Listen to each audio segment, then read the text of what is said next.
Give this guy a good audience. Ruby on the grave. Yeah, I was gonna say. So what happened, TikTokers? I don't know if anyone's watching. Sorry, I don't have my chat up. But the audio from his show a couple of weeks ago did not work when I reviewed the tape or the recording. So here we are again. We are, haha yourself.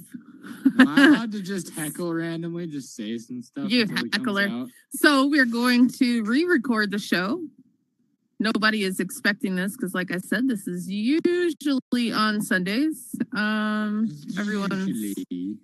Usually. I'm just sending out invites, guys. Sunday. We'll be starting a couple of minutes late. I don't know if that's a child or who, what that is, so I'm not inviting them. No children allowed. Hey, guys. Hello. Zero. Mr. Rock. Zero. Hello, Zero. I have my own seat to fart in and everything. It's awesome. That's right. Nice and warmed up. I get my own seat to fart in. Well, welcome in, everybody. We are doing a makeup interview because the recording from 2 weeks ago for Mr. Mork is My Name had no audio. Had zero. So we are here today doing another one. This is so graciously came to do another one with us because we all want to have them for YouTube. So here we are. Just give me a couple of minutes. I'm just inviting lots of people. Bring them all in. Bring them all in. Let's fill it up. How's everybody doing today? Thank you for coming. Hope y'all guys are having a great day. And y'all girls, too. Y'all guys and y'all girls. I don't I identify as barbecue sauce. Car fryer would be available. Barbecue sauce? What? What is that? Hey, you're not the comedian here. No, I'm just kidding. You're funny, though. Looking. I'm funny All looking. Work's the funny right. one. Hi, Steve. He is the funny one. He's actually very funny. This guy's freaking hilarious. Hi, Steve. Hi. Hi, guys. Yeah, I know. I don't have any music or anything. The silence the will Beach not Boys, kill Jen? you. I promise. No Beach Boys. No Beach Boys. No. All right, guys. Well, here we are. Shout out to you lovely people. There we go. Man, this stick drift is so bad. Nice to see you all today. How are y'all doing? Welcome in. Welcome in. Today is Monday, August 25th. I know we had a show yesterday. Like I said, we had Mork is My Name was here, not yesterday, but the Sunday before. And when I reviewed the recording to put up on my YouTube channel for, catching up with later on, there was no audio. So here we are again. We're going to do it right. We're going to get him a good recording for the YouTube channel so we can go back, look at it later on and all that good stuff. So thank you for joining us. I know that it's kind of an empty room, but that's okay. That'll change in all of maybe 5 minutes. So yes, welcome back. Another episode of Java Jabbin with MissGenX. I am your host, MissGenX. I'm also the director, the producer, the builder, the creator, the A&V, the R&D. I do it all, baby. I do it all. It's a one-woman show. But anyways, I'm very excited. We have an exciting show for you. And thank you to my loyal audience members for being here. Welcome in, Zero. I have not seen you here before, and I love to see new faces. So thank you for joining us. Or maybe you have been here and I just didn't catch it. I don't know. Anyways, I see you got the cool merch on. Of course, we got the donut head over there with his donut on his head. Hello, Relaxing Cloud. Welcome in. Nice to see you today. How are you? All right. So our guest today, Mr. Mork is My Name. Who knows Mork is My Name? Let me see some confetti if you know who Mork is My Name is. Yes. Okay. All right. There we go. So yeah, this guy, super funny, super cool, chill dude. He's got about 10 years of stand-up comedy experience underneath him. Real world, got the virtual world, comedy going on. He's in VR chat. He was in Alt Space. He's here. He's in the Soap Zone Comedy Club. This guy's a little bit of everywhere, doing a little bit of everything comedy related. And he's actually one of the original beta testers of Horizon Worlds. So he really is a true pioneer here in the VR comedy scene and a creator who has spent the last 3 years uplifting the community. He had his own talk show. He stepped away, but that's okay because he is still making waves here. Failed to Render, he's really big over there. And like I said, Soapstone Comedy Club as well. So grab your coffee or your tea or your whiskey, whatever. I'm not judging you. Settle in and get ready to laugh. It's going to be an hour packed with fun, insights, some of the best stories from the virtual and real comedy stages. So without further ado, gentlemen, we don't have, oh, hi, Tanzer. Would have any ladies in the audience except my bot here recording. Thank you, Jen, for being here. Let's give them a warm round of, I guess, confetti. I'm thinking about putting some applause buttons out there so we can give them a round of applause. Hey, Fade Game. Mr. Mork is my name, is coming out to grace the stage. Come on out here, Mork. Where you at? Hello, hello. The people are waiting. Oh, yes, indeed. Hello. Howdy do to all of you. Sorry, I forgot how the walking thing worked. There we go. Is it your first day? At a time. It must have been. Yes, I was tripping over everything, including the English language. It was an exciting day to be alive. Including the English language. Oh my God. Well, man, round 2. Thank you for being here. Look at, it's not my usual day, but man, people are still showing up because they're like, wait, what the hell is MissGenX doing at the talk show? This is not her normal day. So they're like, my curiosity's getting the best of me, and then boom, surprise. The joke's on you guys. I never left. I just passed out in the green room in the back there after the comedy show. So what else could I do with my Monday afternoon? Am I right? Right. What else to do? So what's going on, Mr. Mork? Thank you for coming back. It's nice to see you again. It's always good to be here. It's always good to be in the club, in the stage, on the comedy club. Oh my God! So in that one moment in life, I forgot where I was, what I was doing, and how I was doing it. I've been pulled every which way but loose. So I just like, okay, am I hosting the show? Am I performing? What is that smell? Did I leave the oven on? It's all blending together. It's all blending, yeah. Right. Happy Mowens Tuesday to you people. And what a fantastic day to be alive. I'm sorry. I'm always glad to be here. I'm always glad to be hanging out with you for one, but most part, also helping out in the show, doing the part thing, of course. Yeah. Sorry. Listen, I apologize in advance, you guys. You're looking at 2 people that are very neurodivergent. We both have really bad ADHD, so it's going to be a little bit of a shit show, but I promise it'll be pleasant. We made the decision to do this again. This was an active choice made by 2 people who get fun kicks out of counting the stucco bubbles on the ceiling when they're bored. That's my fault. God. That's popcorn. The popcorn. When you see that one face, I always love talking to people that are normal because I'm like, you ever looked at the ceiling and you made a face out of the stucco and then you acknowledge the face and you give it like a backstory, but then you blink or you move and you look at something else and then you go back up there and he's gone. Right. Yeah. Embrace that. That's the life of friendship. Getting to know Bob. Right. Like, why did Bob leave me? I just got to know him. Bye, Bob. Boy, Bob. Bye, Bob. Dang it. Man. So, Mork, you have been a busy bee lately. Do you ever sleep?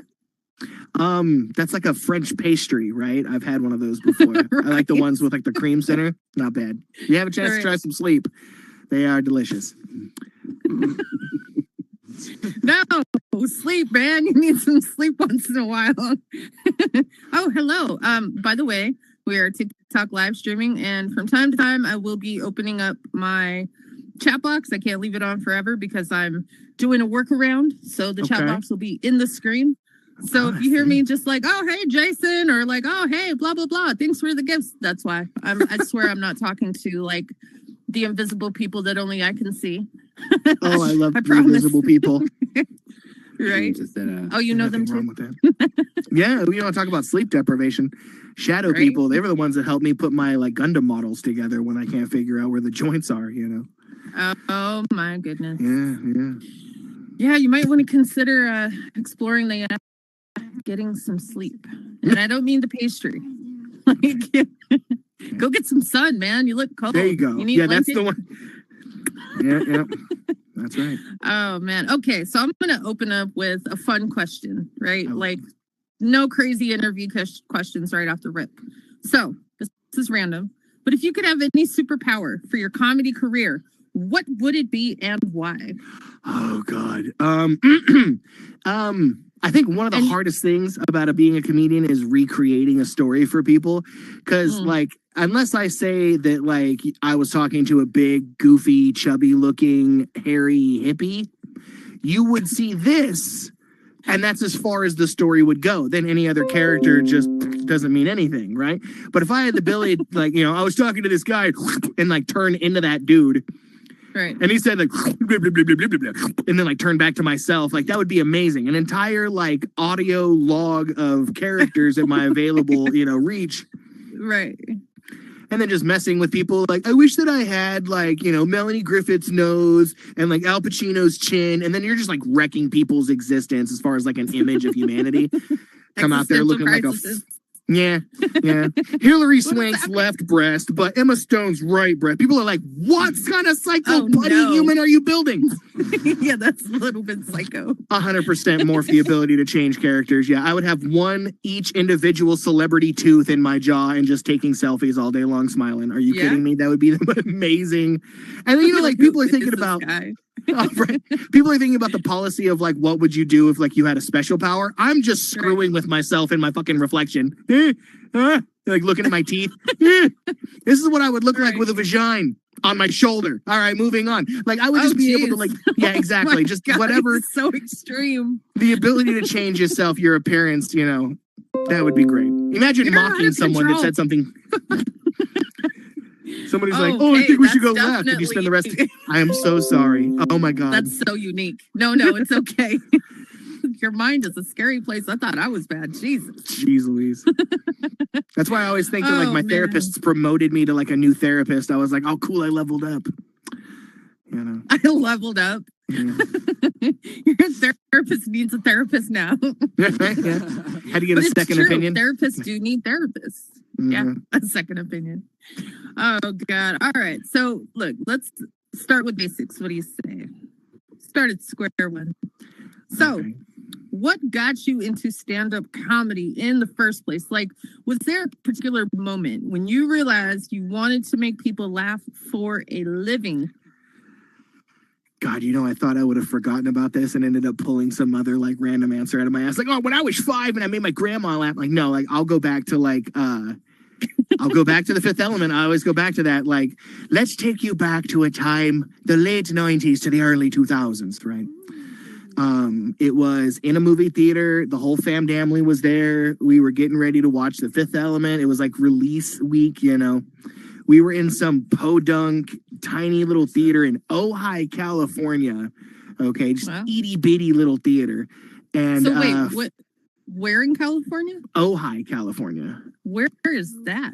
Ojai is just north of Ventura, California, which is just south of Oakview, California. And at this point, someone's gotten like a nosebleed, and they're like, "We're northeastern of the." It's just literally like, imagine all of the places that like everyone else on the planet knows, and then put in that little existence that I had. And it's funny because when I stepped out of that area, it turns out that a lot more people know. That's where a lot of like famous movies have been made and stuff like that. And a lot of people know about Ojai, despite the fact that I, until living there, had no idea that it existed. But like, that's where it was. Like OJAI, not even the way that like people think O-HI, you know, like no, OJAI, Ojai. Yeah. Where are you going for breakfast, OG? I didn't say what are you having for breakfast. No, it's not OJ. It's Ojai. OJ. I'm having OJ. What are you talking about, man? I don't know what's going on. Like, oh hi, what? No, are you having a stroke? But right.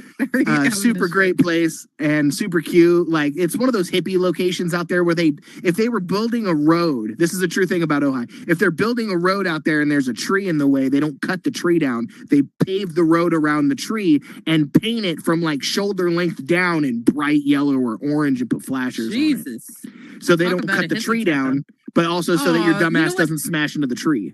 Yeah. Well, I mean, I kind of I respect that, though. They're respecting nature, you know. It's like a whole lot of extra work, but they're respecting nature. So that's cool. Kind of cartoony to like dun dun dun dun dun dun dun dun dun, like around the tree. Whatever. I mean, get the job done if it makes you happy. Right. You can't just like replant the thing. But no, little dinky theater in Ojai, California. And we were supposed to be watching The Fifth Element, and you know, they're like the theater starts going, right? And for whatever reason, the first trailer, in a world, it just like went off, right? It just stopped working. Right. everybody like started getting pouty and rowdy, and they started, because if you get somebody and you paid, what was it back then? Like, I won't be obnoxious. Like in my $2 day, a or movie something, theater. right. Yeah, it was something stupid, like $5 or whatever. Okay. I remember Right. seeing a movie for a penny. Like, no. I got in there and the movie went out and everybody was just kind of getting pissed. And I thought, you know what? I'll go up there and make an ass out of myself, because at the very least, what people will do is they'll be pissed at the little kid talking smack instead of the movie not working. So sure enough, my family's like, go up there, like, you're funny looking. Get up. Right. I go up on Oh. stage, I start cracking jokes, I start making people laugh. I get the whole place in a roar. And my favorite memory in my childhood is being at that movie theater, like, what's the deal with second grade or whatever the fuck I was talking about. Okay, Jerry Seinfeld. Exactly. Oh my God, what's the deal? Like, and that point, they fixed the theater projection and it kicks back on with the previews. When the movie started, the people in the audience were like, oh, because they were bummed that my Bring comedy them didn't get to keep going. back. Yeah, more Right. comedy. Aw. Stupid, like, multi-million-dollar made Hollywood blockbuster. Bring the 12-year-old back talking about Right. Skittles. But it was from that point, like, I Love drove it. away, like, my head, some may say, grew 3 sizes that day. And the whole car ride home, I was just flabbergasted with myself that I had gotten on stage and at that age and did that. Aw. So I just, from that point forward, I was all about it. And I was watching stand-up. I was checking out everything that I Yeah. could. I was trying to get the cojones. And You're like, I I was can do annoying, 100%. Aw. Annoying at home. Yeah. Like, oh, not everything is a joke. Outside of the home, oh my God, you should be a stand-up comedian, from like that age on. And then so it stuck. If I'm going to be funny looking, I Right? might as well get paid No, to do I so. like it. That's actually a really good story, right? I mean, come on, 12 years old, and you're right in that tweeny age, like, the preteen age. So it's like, yeah, I'm sure you got super hyped up, Hey, oh, like 100%. I think that 12 is like a really good age for starting to figure things out, or thinking you are anyways. Oh, Like yeah. it's a good age. Yeah, Yeah. there's nothing like being 16 Like, and yeah, I thinking you're an adult. No, I don't know. From whatever age bracket you get clicked into that mentality, like 15, 14, 15. Like, It's I'm an over. adult, Dad. I know what I'm doing. Flash forward to that black cutout with like the white text. He did not know what he was Right. doing. The story You continues. did not know. Like, everybody just keeps getting Right. older and less dumb. And then you're 40 years old and you're like, You're I not just want to go supposed be, home. Dad. Yeah, exactly. I Oh know my what God. I'm doing. I'm an adult now. I'm an adult. no, I'm you're grown up. 15. I'm 16 and a half. And you emphasize on the 16 and a half. There's always that. My daughter, when she was a teenager, I don't know if she still does it now because we don't talk anymore, but she was like, oh my God, geez, I just want a soda. Can I get some candy? Like, what is it? I know, I don't remember if I used to do that, but it's always like they drag out the very last letter of whatever they're saying because, and with the attitude. Oh, Like, I don't have any kiddos myself, like through blood, but my 2 Right, adopted right. kiddos, who I love to death. That is Rain, the oldest, and Ayana, which is now just hitting the teenage years. I Oh, miss being boy. physically there for the teenage years, but when Oh. she was younger, Yeah. she was an absolute just ball of everything at the moment. Like, however she Oh, was yeah, feeling in that man. moment, she felt Oh, it yeah. 100%. Oh, yeah. And I think The my girls, fondest. woo, Mhm. wee. My fondest Better memory watch was being out. on the phone with her mom. She was talking to me about something to school, and I Yeah. just hear "Whoa," from like the back of the house on the phone. Oh, shit. And she's like, "What's wrong?" And I just hear "Nothing fits." And I'm like, "Oh." Nothing fits. Oh, And I God. realize It's a she's getting crisis. older, right? Right. Everybody else would just think like, release the Kraken. But my little girl is just going through like, it's that place. And I love that I gave her the like metal, and that's just like her energy. Cause like she's this little metalhead. She's this little badass firefly. And I love her to death. Right. See pictures of her Aw. she went to a concert. Okay, she Okay. didn't go see like some little local indie band, or she didn't go see some little metal band. She went and saw Guar and Necrogoblicon. Okay, I love you, kiddo. No Are you idea kidding who that me? is. Yes, exactly. You know why? Because you're a normal person with normal music standards. Okay, Jeez. like like I will kill you with your own corpse. Like it is the crazy metal like music. That. Okay, gotcha. Mhm. Yeah, I And will it's a kill mix you with your between own the corpse. Exactly. And like she Oh saw my both of them stacked up back to back. And I love it because there's videos and pictures of her like, woo, yeah, that guy, like hanging out and having a good time. Then I find out Right. later on that evening, some dude reached out and tried to grab her by the elbow after trying to talk her up. Some dude not realizing Oh, she was a no. kiddo. How She many teeth balls did he up. lose? She balls up all of her own, not even other people, not like her parent, not her mom, not anybody. Right. She barrels into this dude's forehead and splits him open, right? Oh, The one time that shit. this little girl has the opportunity to like Right.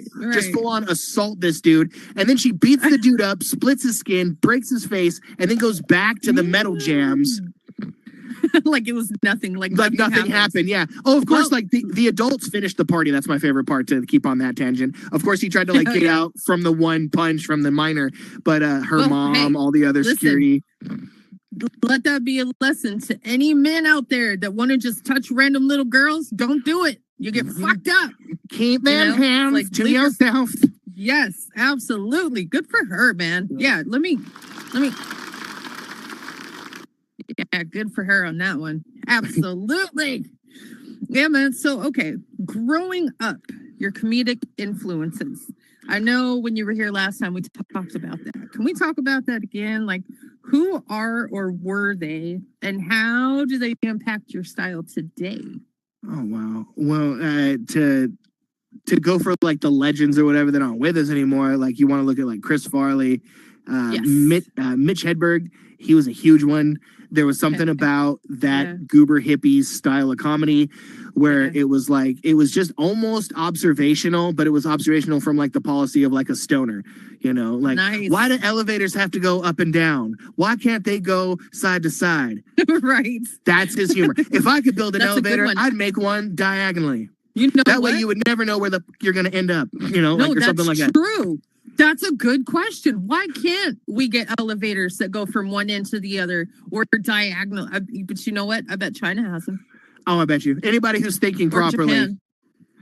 Right. We're just going to go up and down. And if you live 200,000 feet at the end of the hallway, guess what, bitch? You got to walk. That's right.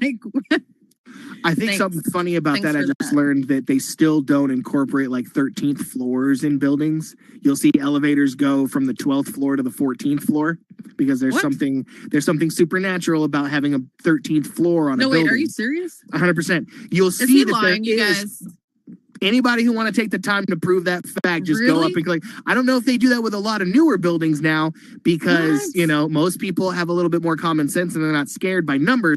But back in the day, Right. leading all the way up until like, I want to say like a decade or so ago, I've got to fact check this to see if people still do it. If a building is built and it's got more than 13 floors, your ass ain't getting to that floor because apparently is that's so where like weird. parallel dimensions, the The Grim hauntings and Reaper, shit. Yeah, leprechauns, whatever, exist there. And so you'll see Wow. in an elevator 1, 2, 3, 11, Wow. 12, What? 14. Yeah, That's crazy, man. 100%. Oh, and I Oh my love that God. fact. Wow. Try to justify your own crazy and realize that people are scared of Right. floors. What the fuck? Okay, moving right along. Sorry. So you got, and then we have the stoner hippie guy. I know you mentioned Robin Williams, right? On your Oh, your yeah, the last late, show? great Robin Williams. Yes. The first time I ever saw his Yes. performances when I was a kid, it was, I was very young, and it was one of those, like, in his 80s, his most hairiest and sweatiest of, you know, HBO specials. And Yeah. I was hooked on it. Yeah. And just for someone to be, like, as fast as I am, not necessarily someone who makes sense when they're that fast, but someone who can like spew it out and then pull it all back and kind of size it up to make it look like it's stacked right. That was Robin Williams. Right. Robin Williams Oh can my take a God, joke, yes, start it here, yes. go everywhere else, and then pull a tangent pin to go all the way back to that one connect. Yep. And And I he's have so fast too, just man. He's way like, too fast.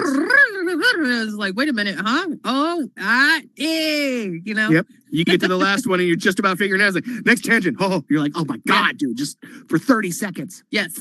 You ever want a good And you know laugh? what?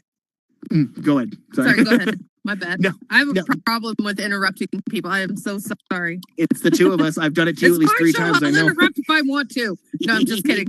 No, I'm totally kidding. I promise. We have done it to each other equally. I have known out of excitement, the much, two of I us. know. Yes. It's okay. I told you guys, it's ADHD. It's out of control. Robin Williams live on Broadway, one of the best shows he's ever done. If you've never seen any of his stand-up, go watch I never that even one. knew that he did Broadway. Yeah, live on Broadway, probably one of his What? best performances. Yeah, Really? in my opinion, it's one of the ones that I like the most. Yeah, yeah. Oh Yeah. man, that's awesome. Like, so okay, so sometimes, so I like, I can't be the only one in here, but I watch all the older shows like all the time. Mork and Mindy. I love Mork and Mindy still to this day. Have you guys seen Mork and Mindy? Anybody? Yes, 0. See, we got 1 out of 3 likes it. Run Wait, for your have you life, the ever emotions seen, are coming. Have you ever seen Mork and Mindy 100%. with Robin Williams Nano, from nano. like way back in the day? Nano. Nano. Man, I love it. I love watching all them old shows, man. And Mork and Mindy, like, there's a guy on TikTok that everyone is like, oh my God, Robin Williams, is that you? Have you seen him? He wears like the Mork and Mindy suspenders and everything. He actually did I'm a recreation. That's gotta be his clone. He did a short playing Robin Williams on the set when he found out about John Belushi. And I mean, some of the stuff that he does when he like brings up the like old school like callbacks, like what was it, like the movie where he was a doctor, and then like all the other ones and all that other stuff, like he'll just do those scenes and sound exactly like him. That's almost like he's a demon. He's got to be some sort of it's spoopy. Like I swear that's his clone. Yeah, right. Run with it. Yeah, man. Run with it, because I mentioned it. First documentary or first first dramatic reenactment movie or whatever, they're gonna pull him. I guarantee it. Dude's got he's got a huge following on TikTok, and he holds so many people on his lives every time he goes live. Yeah. Damn. It's crazy. Yeah, man. But yeah, so I mean, those are some great influences. I love Chris Farley too. I mean, he was such a goofy, fun, just good-natured dude. Like we lost a good one when we lost him for sure. Yeah. Before the coke too, like he was a fast guy. Like he was always like cartwheely and buzzy and stuff like that. Everybody wants to blame. Did you say before the coke? Yeah, he was a big cokehead. Like, so wait, no. But usually coke makes you skinny. It made him big. Well, no, it's not even that. Like he was still the same big chubby dude. He was just really like he was always super active and cartwheely and stuff like that. But then like he got into that because he got into the industry. There's one thing that people said about them. He was at a party or he was at a get together and people could tell that he was a little hopped up and he was having a good time. Right. He used to he got to a point where he started looking like a mobster. He had like gold chains, black shirts, had his hair slicked back. He had a look. Going through something. Well, he had a look and he was classic. Like I'll never talk smack about Chris Farley ever. Yeah. But he was there. He was worked up. He was hopped up. He was having a good time. Somebody mobbed up on him and was like, "Dude, you got to be careful." They started giving him the you got to take care of yourself. Da da da da. And they were like, "Think about John Belushi. Think about this guy that died from an overdose. Or this guy that died from drugs." Yeah, that shit is serious. But they were talking to him and they were like, what do you, you don't want to go out like these dudes. Right. You know what I mean? And he looked at him dead in the face and he was like, what, a legend? And he just continued on with his life. They were like, hey, be careful. Don't do this. And he was like, why? Because it's awesome. And then just moved on. And don't tell me what to do with my life. Exactly. It's a 50-50 coin between I wish he would have gotten the help because who knows what could have happened if he'd have stayed alive. But at the same time, he lived and not a whole lot of people get that opportunity. He was a free spirit. Yeah, 100%. Yeah, he did what he wanted, how he wanted, how he wanted it. 100%. Absolutely. And if I could wake up even once and live that kind of energy, I know, dude. That would be crazy. So, listen, I don't want to skip my questions. Okay, so your first stand-up gig in real life, what was that like? Did it go as planned? Was there some kind of a surprise twist? Tell us about that. How do I say it? I made a joke before that show the first time I went up. No, not even that. I made a joke about the first time I ever went up on stage, and apparently it almost came to fruition because it was one of those man, watch, I'm gonna get booed off stage, possibly murdered, and I didn't know because you are supposed to get booed off your first time.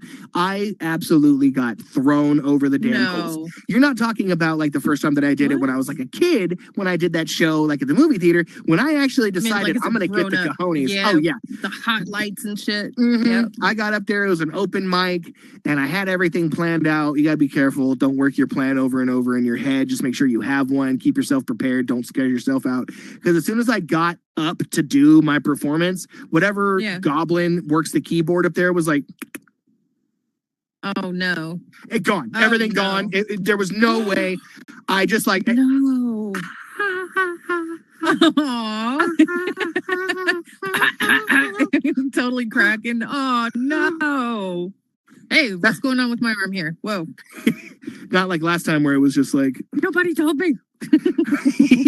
It's all like Stretch Armstrong, like over there in the first row, you know, just palm tapping somebody in the cheek. right? Just zero. Are you watching the show? Sir, can you spare a biscuit? Wait a minute. So did he purposely, or did he just like and accidentally hit all your light, like all of the sounds, or like? No, I'm talking about like my inner monologue who was reading my script prepared for that. At the very second I walked on stage, the routine disappeared. I was Control-Alt-Deleted. There was nothing. I was not Jordan. I was a shell. I was standing on stage. I had peed who knows how many frequencies of fear. And I was just standing there. Oh. And when I opened my mouth, like to say anything, I couldn't, and it sucked. And I got booed off stage. It was one of those like when I got done with it, everyone's like, "No, you're great." You don't want to do it again. Crying in the corner. Oh, you poor thing. A buddy of mine told me later on. A real good friend of mine. His name's Eric. He's kind of an asshole, but he's my asshole. I love him. He told me, he's like, dude, nobody walks on stage and nails it their first time. If you do, you're a fucking alien. You know, there's something wrong. You had like 5 or 6 trips through the time machine to come back and realize what was funny and what wasn't. Something. You're gonna have to drop the ball a handful of times in order to get back up there. And of course I did. Oh my God. And you try to do like topical comedy, you try to do political, you try to do pop culture stuff, and it doesn't work. But me being fucked up at my buddy's house, stupidly telling people about my secret fears for them to bury me alive in a hollow fake Halloween coffin on a lakefront. That gets more laughs. No. Dude. Yeah, 100%. No. You always tell your friends your secrets because you don't think that those people are going to turn your life into an episode of Jackass. Yeah, exactly. Biggest mistake of your life. Oh, they fucking fried you. That's so dirty. Yeah. You ever seen the hydraulic skeleton that like out of the coffin? Oh, right? Yeah. You walk by the sensor and he comes out and spooks you. They pulled that out. They closed up the bottom. Punch him. Yeah, deck that thing right in the schnoz. That is not of God. That is a damn schnoz. whatever cartilage is left on that skull, just give it to him. Right. They pulled out the workings and the mechanisms and the skeleton, boarded up the bottom, stuffed me in there, nailed it shut, left it on a lakefront out in Lake Loveland, Colorado. Right. After I told them, speaking, not literally speaking. Oh no, they put me in the coffin, they boarded me up, they drugged me to the lakefront, and they left me there and got in the car and went home and laughed about how funny it was that they had done. Yeah, I woke up. Burn. Oh no, yeah, you're right. You're not gonna wake up like, oh my God, how fresh. They got me. Right. No, I woke up like it's like inside a coffin and had to peel my way out of it. Right, and when I climbed out of this like a muddy, chubby Lou Ferrigno, I happened to see some poor guy jogging around the front of the lake. It was still Halloween. It was foggy as hell around Lake Loveland. Wait a minute. Hold on. Stop. You're talking, this literally happened? I thought this was 100% a true story. No. This absolutely happened, yeah. What? Yeah. Oh, hell no. Oh, my God. Pulled myself out of this thing. Beating some ass. I got, I got really close. Oh, no, we used to do messed up stuff to each other like that all the time. One of my favorite things to do was, men. We are all fucked up inside. Men. Anyway, we we messed with each other like that all the time, but I ended up climbing out of this thing, scaring the shit out of some poor jogger because all they saw was like a coffin and someone smash out of it at like 3 o'clock in the morning or whenever they decided to jog around Lake Loveland. Yeah, I climbed out of that thing covered in mud. They hit the ground like Sarah Connor from T2. No. They were terrified. Right. calling 911 and shit. Yeah. The cops just roll up like, sir, you're like, listen, it's a big misunderstanding. I promise you that phone call sounded like Courage the Cowardly Dog. 911, what's your emergency? just absolutely shitting his pants, but no. Right. I got home and everybody says like, did you rip somebody's ass? I'm like, no, I ripped a bong and went to sleep. Right. I cursed everybody out, gave everybody a bunch of right? crap. Yeah, took a shower, got the mud off of me. Right. And then the next day started Oh my planning the God. demise. But like, yeah, the little things like that ended up getting more laughs than like, you know, what's the deal with whatever nonsense is happening? Or did you hear about whatever bullshit in the news? And then trying to spin it funny. Like today, it's always horrible. You know, there's another COVID variant. Have you heard about this? Have you seen this? Oh God. And then someone like coughs in the audience because it's not funny. And you're like, ah, and you run like that.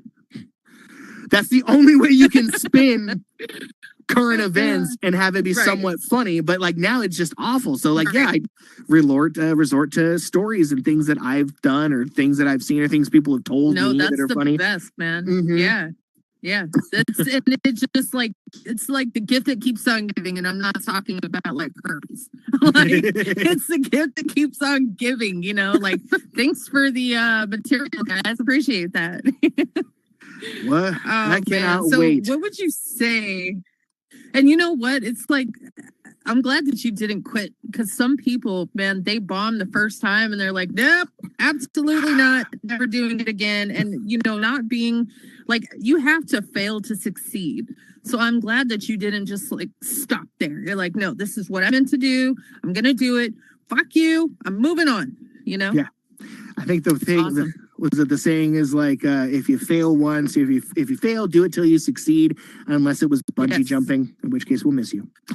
Right. Then there is no second try on that one. Give it another man. one. So moving right along, what would you say has been the most surreal or rewarding moment of your stand-up career so far? Because I know that you've done like way more virtual comedy, right, than in real life comedy. Because from what I understand with our last interview, like, and by the way, guys, it's pretty empty in here. And if you didn't catch it the first time, we're just doing a re-interview because the first one, the audio did not come out on the YouTube channel, like on the recording. So that's why we're here. And thank you for joining us. But yeah, so I know that you were saying your first go at the in real, like maybe not your first one, but one of your most recent ones with, you know, the in real comedy, like in real life comedy. It was just a crazy situation with the lights and the sounds and then the cab. And then you were like busting your ass on things and like, oh my God, split your finger open and, you know, broke 2 of your toes and, you know, like gouged one of your eyeballs out. Well, not literally, but no, it was the process, like apart from being like absolutely like booed off stage, the process of getting to that performance was like something of like a 90s comedy where it's like, oh, I've got to stop the wedding. And they like have to like ride a cow and their taxi blows up, or like their best friend, you know, like, I don't know, like breaks into like NASA and they have to take a spaceship or something. Like all of the chaos that would stack on just some poor asshole trying to do the thing happened that night. And I mean, short of like somebody putting a gun in my face and being like, no comedy today, boy, everything happened to keep me from getting there. And even like afterwards when I was done and I was trying to like, you know, that embarrassed, like, I couldn't get away to be miserable because I just kept tripping over chaos. And it was like at the end of it, I was like, this is going to be better the next time. Sniffle. This has got to be better the next time. And that's where that energy was. Your wounds. Yeah, exactly. I don't want to do it again, except for next weekend when I told them I don't want it anymore. Yeah. Oh. Yeah, man, because it's a lot getting to and, you know, getting set up and all of that with a real life comedy show. Like in here, it's so easy.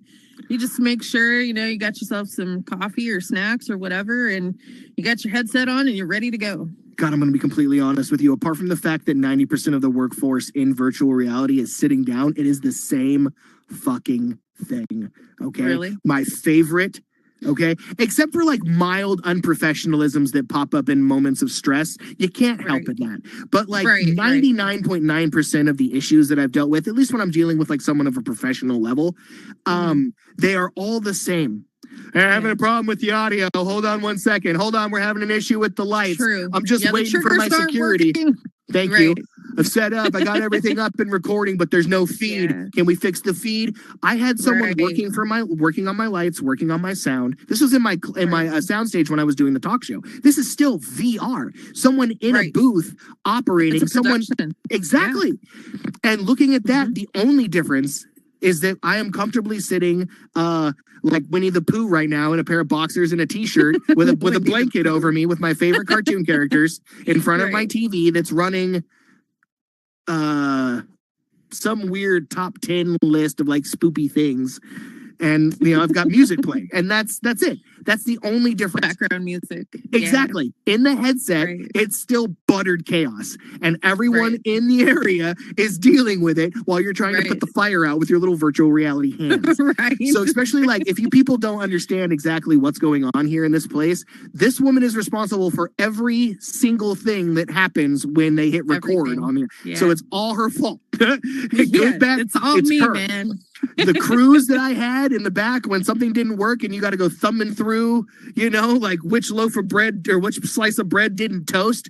Everybody, I don't know. You got to deal with that. Right. So kudos to you for busting your ass the way you do in this place. Oh my Yeah, goodness. man. Thank you. I appreciate it. Yeah. Yeah, it's good. I mean, before the show starts every Sunday, I'm upstairs. I've got all my different sounds and I'm TikTok live streaming. I got my camera back going. I'm sending out invites and making sure all the timing is right. So it's a lot, man. And then the week before the show, there's a lot leading up to that as well. But it's my passion. This is my baby. Like, I love it. I love sitting down and talking to people, in the community, in the VR community, mixed reality, just all these different platforms and just digging into people's brains and sharing laughs. And I mean, it's a really good time. Like, I never know what to expect. And that's the best part of it because it's not like rehearsed. I don't have a guideline. Like, I have things prepared to talk about, but it's not like a word by word script. You know what I mean? No. It's just fun. It's kind Top of points. improv. Yeah, exactly. man. Exactly. Yeah. It's good stuff. So, man, okay, you were one of the original beta users in Horizon Worlds, and you're really known as a trailblazer here in the VR comedy scene. Not here, but in the VR comedy scene. Like, not a lot of people don't know who you are.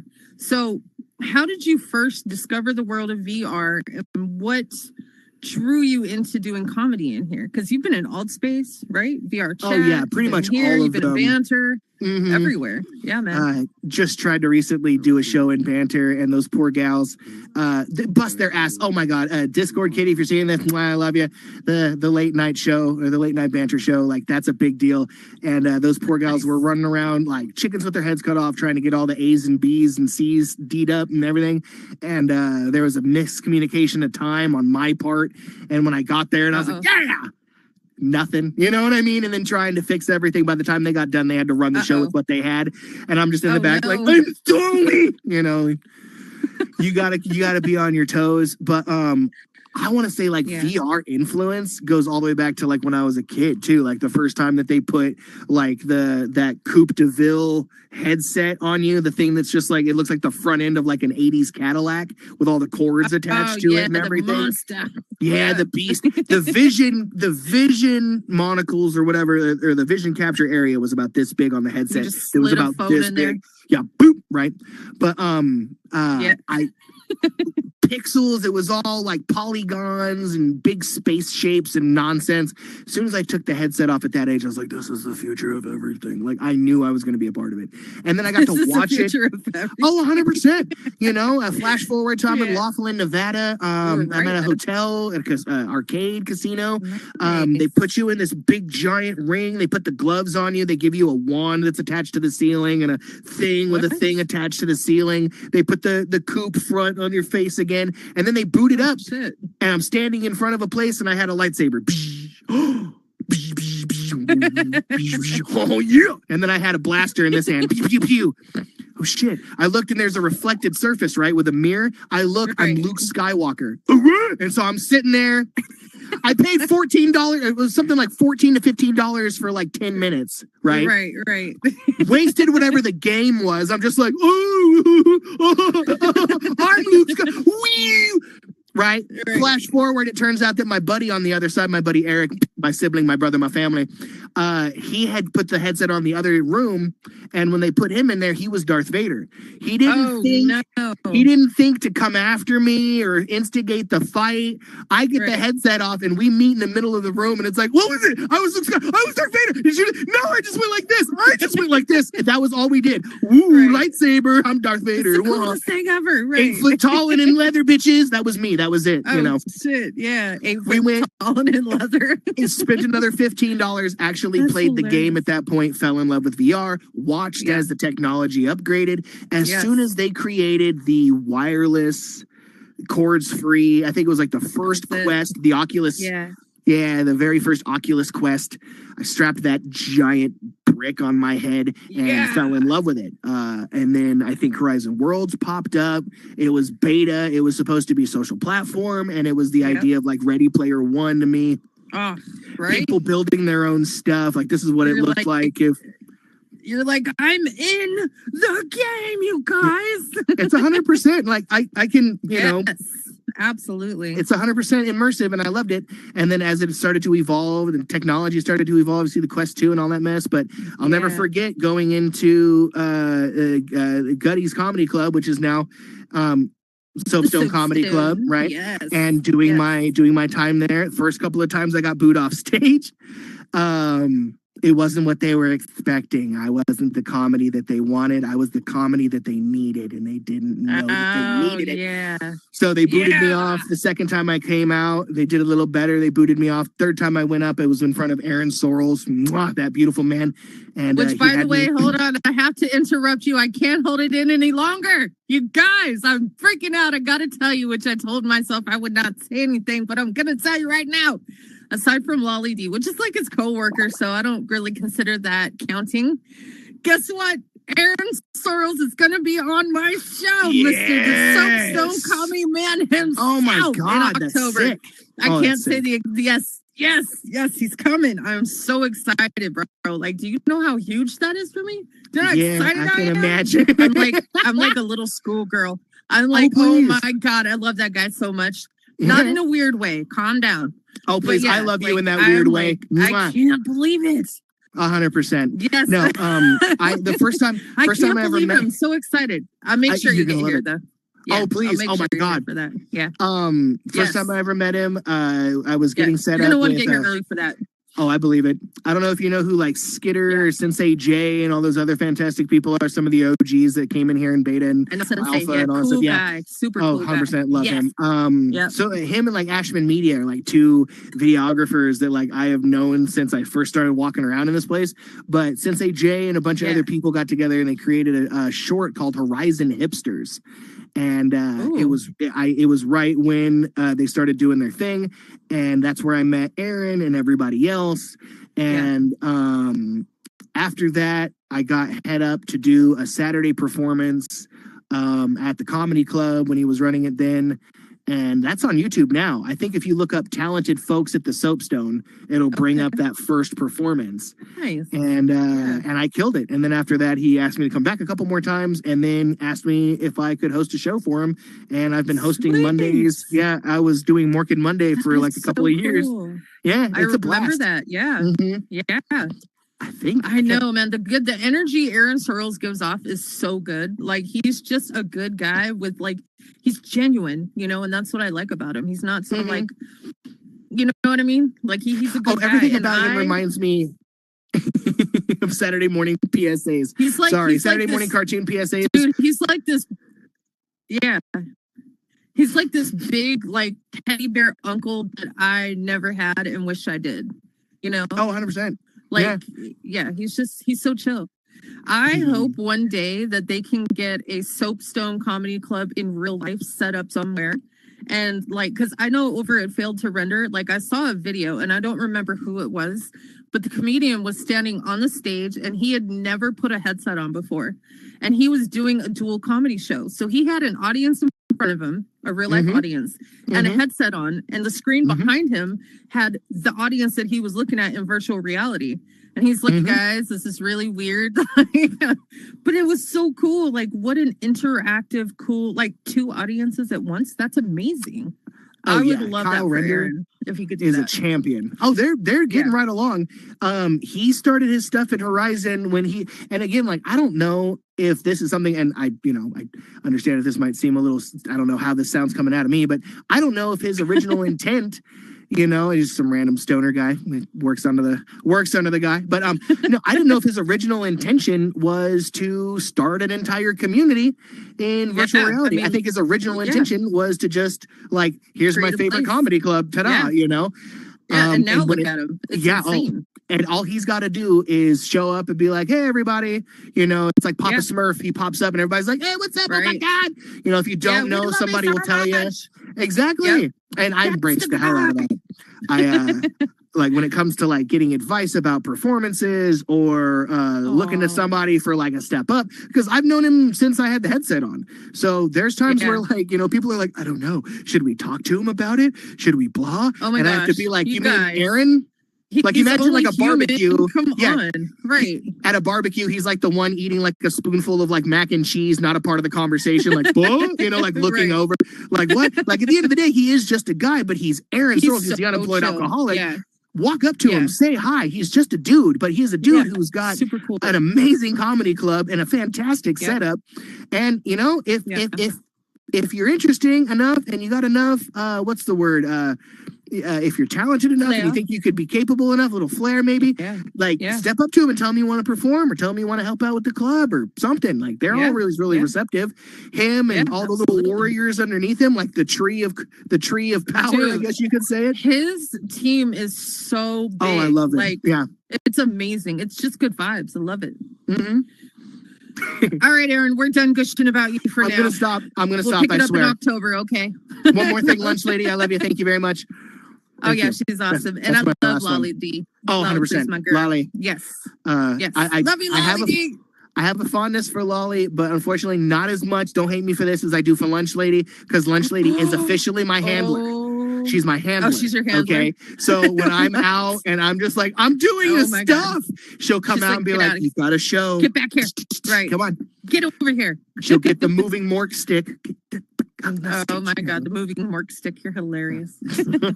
So, wow, we're just gabbing away. And I know that we could just talk forever, man. But I know, I'm sorry. Speaking of talking, you used to host your own talk show here in Horizon Worlds. How did that idea come about, and how does it compare to doing stand-up for you? Like, is it more nerve-wracking interviewing people or performing comedy? Because comedy is like your second nature, right? Yeah, comedy is like more first nature than anything else. I want to say it's a security mechanism, a defense mechanism at this point in my life. Like if I got shot, I meant like living is your first nature. Oh, well, yeah, living is first nature. Existing is your first My nature. immediate second nature is making every single thing a joke. If I get shot in the chest, holy shit, ha ha ha ha, But Oh my God. sorry, I just lost the tangent. Oh my goodness, it is hot in my apartment for some reason. Who hurt you? Put a fan on. Exactly. I'm gonna have to do it. The AC was on. I want you to pass out. Drink some water. I'll be fine. Drink some water. One more time. Give me the base of that question. I apologize. Oh yes, your own talk show. We were going to talk about how Mork that at idea Midnight. came up. Yep, and then how is it compared to doing stand up? Is it more nerve wracking, or like, because comedy is what you do? Yeah, stand-up has always been more of a reflex. The show originally started because I wanted to do something. I wanted to do something for the creators that were just, like every day pumping out something new and something far out. And to tell you the truth, originally when I had started the talk show, I was sponsored. I was sponsored by these people that are doing something called Utopia VR. It's another social media platform that they were trying to do. not gonna like, we were I've working. heard of Utopia. Yeah, they got a lot of stuff going on for them. A lot of collaborators, a lot of designers, a lot of stuff. The fella Jason, who's been doing it, he's been working for a long time to get that image. Probably about as long as I have been interested in VR. This man has been interested in VR. Not trying to give anybody plugs because I'm not getting paid by anybody, but at the same time, like they're doing their thing over there, and they were sponsoring me to run the club. So or to run the talk show. So I'd be like, hey, Mork at Midnight, it's a show sponsored by Utopia VR. Go check out Utopia VR. Blah blah blah blah blah. And then I would go doing my own stuff. But it got to the point to where like creators would build something. It would be amazing. People would find out about it. Yeah. That would come back to me. I would host a show. I would bring those people on, have them talk about all the awesome shit that they did. And then people would go and do, stuff in their worlds. And it was a big deal. And I loved it. To be honest, the show was more rewarding to me than doing stand-up comedy because it was an opportunity to adapt and kind of just give other people the spotlight while also being an entertainer in that field. Like I ran my show, it was my show, but at the same time, it was in a place where people were doing amazing things and I wanted people to know it. Absolutely. Lives and times at Ridgemont High caused me to step away. Unfortunately, you're doing things in the real world and I was working at a pretty decent position. That position moved up. I got promoted, more responsibility, less free time, had to pull away from the show, couldn't keep doing it anymore. I'm sorry. But I was, it came and went. Unfortunately, the wonderful people that I worked with on a regular basis, they had to go continue doing their own things. So when I got the chance to come back together for it, yeah, man. Life be lifing. It do be lifing. It do be lifing. It do be lifing and lifing like that. It got to that, and then the show kind of just fell through. We were waiting to come back. And it just, I had other important things going on. It was around that time that like Dry Bar Comedy was hitting up the Soapstone and they started doing those shows over there. And that was an amazing thing because I was hosting for them. And it's like, Aaron knows I am like 3 wild cats tied at the tail, let loose in a Sunday sermon, but he will always, for some reason, and I love him for this, I'm doing this thing. I want you to be a part of it. Until the day he stops seeing talent in me, I'm going to stop being a part of the Soapstone. But I have actively engaged in that place for as long as I have been because every time I go, I'm rewarded with the things that make someone want to go back there. Right. The people that work the job love it, and that's why I would go back. So I guess until I can do the talk show again, I'm just going to keep sticking with the stand-up and what's going on there, hosting that show. Like me and J-Bags got that going on tonight, the Soapstone Showdown. Yes. No, that is awesome. Like you're so talented. You're just naturally funny, and you're like not bragging on anyone. You're not dragging politics into it. You're not talking about a whole bunch of like stupid shit that a lot of other comedians do. So you can just be naturally funny without reaching. You know what I mean? And I have a lot of respect for you because of that. So I don't think Aaron is not ever gonna like be like, okay, yeah, no, this guy, like, because I mean, come on, it doesn't just go away. Real quick, I want to say, hey, thanks for everybody watching on TikTok, giving those likes, all that good stuff you're doing. I'm sorry I can't answer very much because I'm doing an interview. If I was just live streaming, this would be different, but I'm doing an interview. So outside of comedy clubs, man, what is and good work at the Firehouse Comedy too, by the way. I've been over there a few times, but it's kind of hard for me to get in because they have certain times that I'm just not in here. Yeah. Or when they're doing something, I'm in the middle of a project or, having a meeting with someone or something.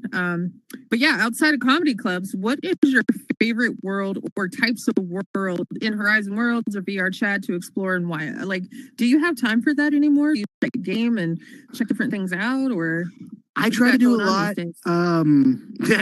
Now that I'm 40, a lot of me time is starting to come up. I was doing a lot for other people for like 3 decades, and I hit 40 years old, and I'm like, me time now sounds good.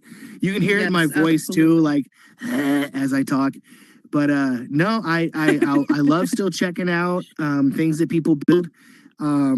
I always love stepping the boundaries of like the chaos that people can build in these kinds of places. Someone's like, I perfectly created a house, I had a weird trip and I had a weird dream while I was frying balls on acid. Here's what I saw. I love either side of the coin. Oh shit. So I check out everything and anything, the haunted houses, the escape rooms, the scenarios, the movie sets and blah, blah, blah. like, was it Rift Yeah. XR? Some of the little worlds that they have in there, Dude, some of Rift that is chaos. really cool. Oh, bro. really cool. Yeah, Oh my man. God. And you know, it's fun, like any That's kind of like, really new. oh, it is. It's new to the Oculus, I but just found out about them. they have been on PC VR for a minute, and I Really? have been watching them. Oh yeah. No shit. Okay. In their little world environments, they have like AI integrated NPCs that have full on conversations with you by name. Yeah. It's I not ran like, into a few of them. you know, like when you're talking in an old game, you give them Hello, like your sir. name. Yeah, they're Yeah. hello, traveler. You know, like whatever. No, people walk up. I walk up to an AI and I talk to them. They're like, oh yeah, Mork is my name. How you doing, bro? And I'm like, oh, that's kind of amazingly terrifying. You know, I keep bringing it up to. How do you know me? Yeah, exactly. At a pizza place, like an arcade pizza place in Rift XR, there is a talking AI NPC, and his name is Leroy Jenkins. And he hosts. Oh wow! Yeah, he hosts like Dungeons and Dragons style campaigns. You'll talk to him. He'll have to ask him like how many players and what type of scenario, and he'll run a scenario for you. Otherwise, you can just sit there and shoot the shit with Leroy Jenkins. Or, you know, I went to a museum, I saw Pablo Picasso, I talked to him. There's so many amazing things in the app that does, but there's also Pablo Picasso. Yeah. You can ask him what his most expensive painting was. I think it sold for like 160 something million dollars or something like that. It's amazing that they integrated all that information about him as a character into the avatar, so that it's basically like talking to a virtual, like a hologram. But no, zombie games, any kind of educational stuff. I love that in VR. I love survival games in this for some reason. Yeah. After the Fall. I got to be honest with you. When I went into After the Fall, that's great. When I went to Rift XR for the first ever, I was trying to harass Pablo Picasso. I'm not gonna lie, I did. I took the can of spray paint and I was like graffitiing his paintings. I was like talking shit to him, and I'm like, "What are you gonna do about it?" And he just kept like walking by me. I'm like, "Hello, I'm ruining your masterpieces. Do you not care?" And he's like, thinking like I'm not designed to handle that situation. Do whatever you want, ma'am. I don't care. Because you have to physically like walk up to him. Yeah, I think you have to like hit a cue right to talk to him. Yeah. So do all that and then walk up to him. What do you think about that, huh? Right. And then in the queue. I know. That's exactly what I was doing. And then I was like, who's got the dank around here? And he's like, MissGenX, I don't understand what you're talking about. He's like, but we can talk about some of my paintings. I was like, no. I'm like, I want to talk about I was like, who's got the ganja? And I was like, answer me, fat man. And I was like, I'm going to spray your face. And then I started like spraying him with the spray paint. Oh, no. It's like not happening. He's like, you want to talk about some of my paintings? I'm like, I'm out of here. This is lame. I hit him up. But it's a cool app, man. I told him, I think it was, I don't want to get away from this joke because it was so perfect and a callback to like Half Baked. And I was like, you ever seen Starry Night in the museum in Amsterdam? And he answered, you know, like, yes, that's usually where my artwork is located until it gets moved in an exposition, blah, blah, blah, blah. I immediately hit him back. I was like, have you ever seen Starry Night on weed? There was a pause. On weed. On weed. He looked at me in the face, and his response was non-conclusive, but it sounded like something would say, you know, like, I can't confirm nor deny, you know, that kind of response. And I was like, oh, yes. Yes, we got him. You smoking the Chiba. How else would someone be like, I want to make a painting, but I want to use like a billion little dots, man. Right. In a swirl, man. Like, oh my God, that's hilarious. All right, we're coming up to the end of our hour, so just a couple quick more questions for you real quick. Got you. All right, so, and I was curious about this. I don't even know if I asked you on the last one, but if you could headline a dream show in any venue, real or virtual, where would it be and who would be on the lineup with you? Fox Theater in Bakersfield, California. That's where I grew up. I drove past that theater every day when I was a kid and wondered what the hell it was and why. And then I found out Gabriel Iglesias got his start because he was from Bakersfield, California, performing at the Fox Theater. Yes. So I was like, I had to. God gave me an opportunity opportunity, you can go in one spot, I would be like, dude, that's it, and I would go to the Yeah. Fox Theater. Who would be the Hit lineup? 'em up. Right, exactly. Have you heard of me? No? Well, that makes sense. That probably explains a lot. Let me introduce myself. I'm really Yeah, big in do VR. it, Have you man. done VR? No? Oh, okay. No. No. Let me take you into the world of virtual reality. Come on, put this headset on here, big boy. It's really cool, I promise. Yeah. I would bring Don't in a mind me, handful of sorry. people that I love, people here. I would have people come on that show if I could have people in person, you know, like my buddy J Bags is really Aw. funny. I love him to death. But I do have some other he's comedians. hilarious, man. Miners for Real is another funny dude who's in here all the time. and absolutely. he is Chip absolutely Nicholson. talented. Yeah. Hell yeah. Love him. I'm answering there's- his own question. Sorry, guys. No, you're fine. I would love to perform with some of the people that I grew up on. Like, I would love to see Gabriel. I'd love to be on stage with Gabriel Iglesias.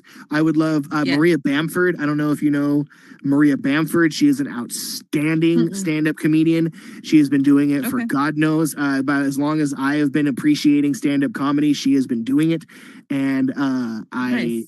yeah, and she's one of those ones like I don't really know how to properly describe her stand-up layout, how she does it, but her tact and how she performs, like how she references things, is just really engaging to me. I could watch her stand-up like all day long. A funny gal. Plus, she's also Nice. done a couple of shows, so Heck she's yeah. you know, pretty well known. But Gabriel yeah. Iglesias, Maria Nice. Bamford, definitely. Miners, like I said, J Bags, handful of other people, and then of course, you know, my goofy ass at some point up there Yeah. would be nice. Yeah. Have you ever heard of God, what is it? Josh Wolf. Yes. I think that's his name. And he does this bit about a bachelor party. Have we seen that? I believe so. So a buddy of his was getting married, right? And he's like, man, I think he was the best man, or he was in the wedding anyways. And he's like, I want you to plan my bachelor party. He's like, no, you don't. He's like, bro, but I do. He's like, come on, man. You know Vegas, like, you know people. And he's like, no. He's like, come on, bro. He's like, you're not listening. He's like, I'm already thinking of how to fuck your night up. He's like, you don't want me to find a stripper for you for your bachelor party.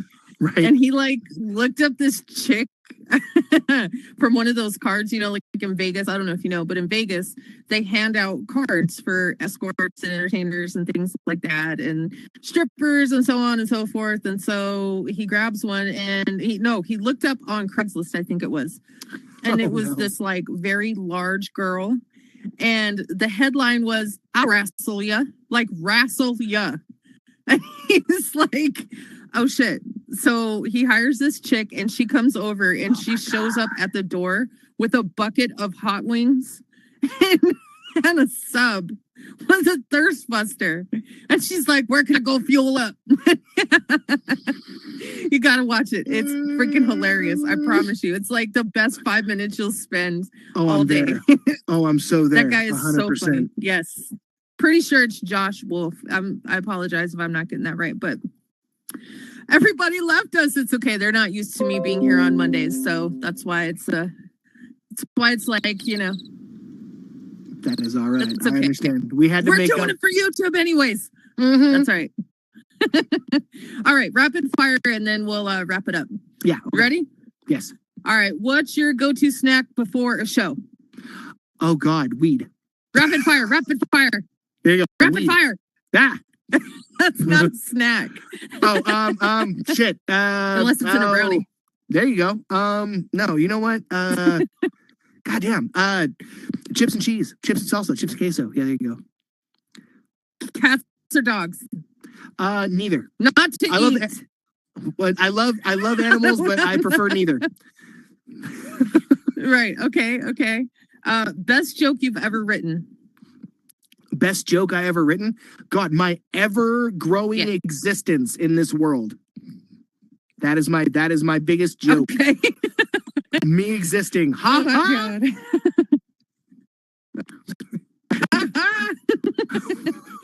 Who would you love to roast, living or dead? Oh my God, who would I love to roast, living or dead? Oh God. There's so many. so James many. Woods. James Woods would be an amazing person to roast. I feel like Oh, he'd be like the kind of person to street yes, fight afterwards. yes. I love him. I love you, James Woods.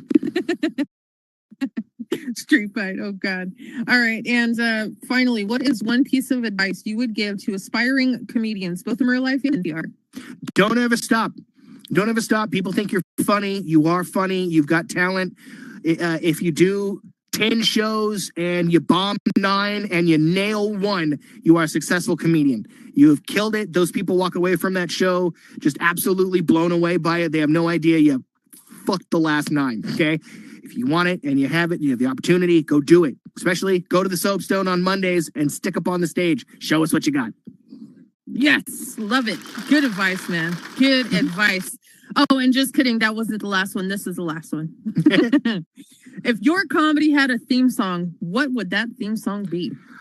I don't know if anybody knows it. They're coming to take me away. Are you No. familiar? They're coming to take me No, away. Ha what? ha. They're coming to take me away. Ho ho hee hee ha ha. You've never heard that song? No. Okay, now I got to figure out. That'll be it. Anybody All right, who's now you watching gotta this, do it. yeah. What? Oh God. Now you got to do it. Oh God, I can't. No, the lyrics are kind of crazy. Okay, it's not. It's about That's okay. somebody. We like crazy, chaotic. At its base, the song is about somebody who acknowledges like their girlfriend leaving. If you leave me, it'll make me go nuts. And the girlfriend leaves, so he goes nuts. But the whole chorus is essentially, they're coming to take me away, ha ha. They're coming to take me away, ho ho, yee ha, to the funny farm where life is beautiful all the time. And I'll be happy to see those nice young men in their pearly white suits, and they're coming to take me away. It's absolutely obnoxiously insane. And it's not anything that you can bebop while you're cleaning the house to. It's not something that you play in the shower when you're trying to jam out. It's not your rage sadness song, you know. Leave that to Edie Brickell. This song, God, remember. Gotta remember. Hold on. It's important. It's important, people. Where's the tea? Where's the tea? It's important. Oh my God, no. Oh no. Okay, well, damn it. Of course the song's missing. I was gonna play it for you, but it is long gone. No. I'll figure out. Yeah, sorry. They're coming to take me away. Let's Put it do on YouTube. Type it into YouTube. Type it in any way you can find it. Oh, I'm not singing. It is absolutely beyond bonkers. It's a difference between possible. Yeah, I don't want you to be demonetized, sweetheart. I don't know. Shit, I wish I was monetized. I do this shit for free. I'm not a singer. I'm a comedian. I am looking for sponsors. If you would like to sponsor me, hit me up. This video is brought to you by man. Raid No, that's Shadow hilarious. Legends. Oh, sorry.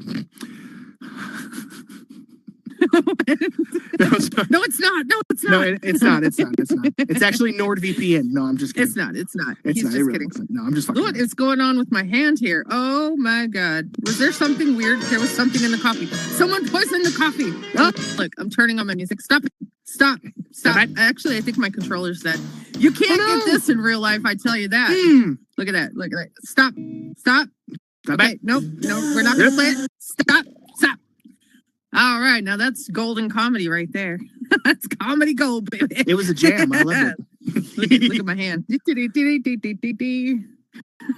Does somebody have a cup of coffee? You can just like place it in my hand right there and it'll just like hang out. And that's a wrap. But yeah, man. No, this was a pleasure. Thank you so much for coming back and hanging out with me. I appreciate it.